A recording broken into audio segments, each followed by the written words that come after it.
put ourselves in positions where, we're not creating the safest place for ourselves because on some level we feel like we have to be hard, we have to be like down bad in order to like really deserve anything, right? It's like we have this idea of of of what we deserve to to enjoy, to have. And what's interesting and really important to understand is that because this energy doesn't go away, we have to learn how to re-relate to the energy, in the sense that even though this energy might feel very activating, it doesn't have to be veered. It doesn't have to be, it doesn't have to be utilized in a way that hurts us or in a way that creates self-abandonment. And so using food to express, and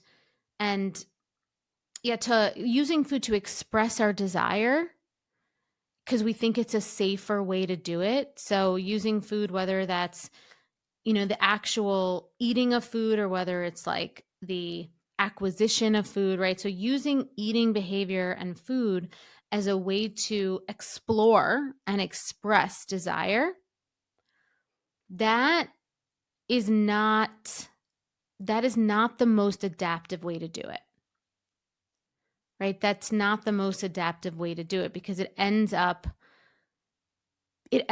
creating this abandonment with ourselves that only has repercussions later on in many different areas.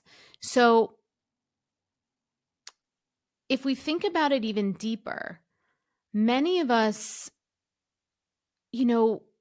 many of us don't just want more, right? We feel like we're not allowed to have more. And if we don't believe we're worthy just because we want it, we create the conditions to make ourselves feel like we've earned it. Okay. And this is how it becomes much deeper rooted. This is how it becomes much deeper rooted because the conditions are often laced with shame because it doesn't align with how we see ourselves, with our values. And a lot of times, especially when we, use food to, to express and explore desire and, wanting, it's not even about the taste of the food. It's about the rush. It's about the rush. So when we use food as a way to express and explore, it is about the rush. It's because you feel like you're getting away with something, right? If you feel like you're finally winning. And unless there's struggle, secrecy, or danger attached to it, your belief system can't reconcile wanting. And that is what's happening here. Because if we kind of zoom out and we really explore the deeper underbelly of this,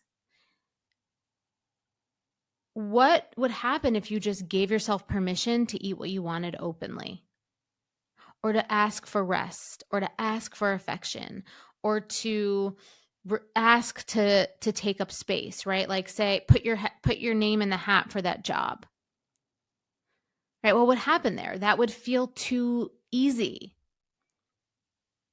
right? It wouldn't feel real because it would feel too easy because your belief system and nervous system is used to earning and struggle and danger and putting yourself in dangerous situations in order to earn something. And just permission and asking and advocating for yourself is too easy. It's too exposed. It's too vulnerable. right? We tell ourselves that we have to suffer.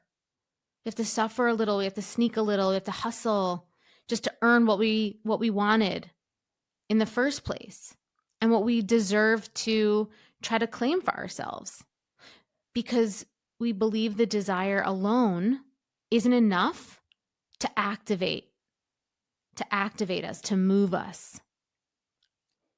And this is how self-betrayal and self-abandonment becomes a part of your coping strategy and becomes a habit, right? Self-betrayal becomes a part of the cycle.